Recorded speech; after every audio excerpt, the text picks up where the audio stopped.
గారికి, RDO madam గారు, వేదికను అలంకరించిన పెద్దలందరికీ కూడా పేరు పేరున నా నమస్కారాలు.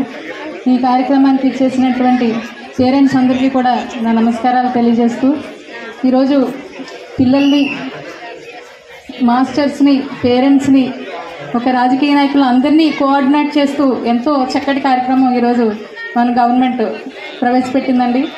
ఈ కార్యక్రమం ముఖ్యంగా పేరెంట్స్ గమనించాల్సింది, మున్సిపల్ స్కూల్స్, గవర్నమెంట్ స్కూల్స్ ఏవైతే ఉన్నాయో అందులో విద్యని బోధించే ఉపాధ్యాయులు అందరూ కూడా ఎంతోమంది ఎంతో క్వాలిఫైడ్ పర్సన్స్ ఉంటారండి.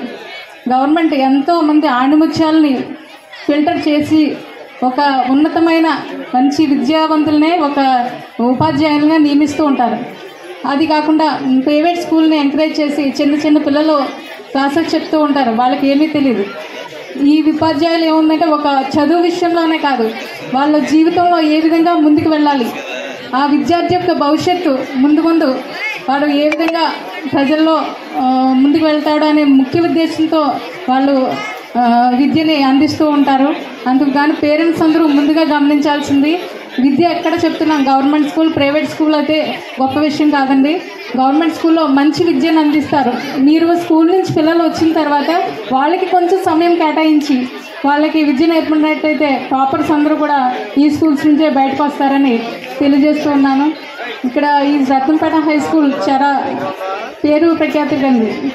ముఖ్యంగా చంద్రన్ కాపు గారు ఉన్న హయాంలో నేను ఇక్కడే చదివాను సార్, స్కూల్ ఎడ్యుకేషన్ అంతా. చంద్రన్ కాపు గారు స్కూల్ అని అనేవారు, రత్నంపేట హై స్కూల్ అంటే తెలియదు, చంద్రన్ కాపు గారి స్కూలు. ఆయన రీసెంట్గా కాలం చేశారండి. అలాగే నాయుడు మాస్టర్ స్కూల్, అక్కడ చింతపల్లి సూరన్ నగర్ ఉందంటే నాయుడు మాస్టర్. అలాగే ఒక మాస్టర్కి గుర్తింపు తెచ్చే విధంగా ఉపాధ్యాయులు కూడా ఎంతోమంది ఈ ఫ్యామిలీ కంటే కూడా స్కూల్కి ఎంతో సమయాన్ని కేటాయించి వారి వృత్తికి న్యాయం చేసిన ఉపాధ్యాయులు ఎంతమంది ఉన్నారు, వారందరికీ కూడా ధన్యవాదాలు తెలియజేస్తూ, ఇప్పుడు గవర్నమెంట్ అన్ని విధాలుగాను అన్ని సహకారంగా పిల్లలకి ఏ విధమైన, మేము చదువుకునే విషయంలో అన్ని పేరెంట్స్ మీదే బర్డెన్ అంతా ఉండేది. కానీ ఇప్పుడు ప్రభుత్వం విద్యతోనే ఏదైనా సాధించుకోవాలనే ముఖ్య ఉద్దేశంతో అన్ని పోషక విలువలు కలిగిన ఆహార పదార్థాలను, స్కూల్ యూనిఫామ్స్ అన్నీ కూడా అందిస్తూ ఉంది.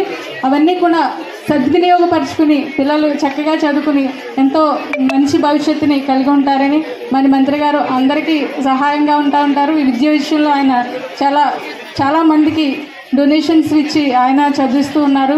ముఖ్యంగా మీరు గవర్నమెంట్ స్కూల్స్ మీద మెయిన్ కాన్సన్ట్రేట్ చేస్తారు. ఇక్కడ గ్రాస్ పెరిగే విధంగా, జాయినింగ్స్ పెరిగే విధంగా మీరు ప్రయత్నం చేస్తారని సభాముఖంగా కోరుకుంటూ నాకు ఈ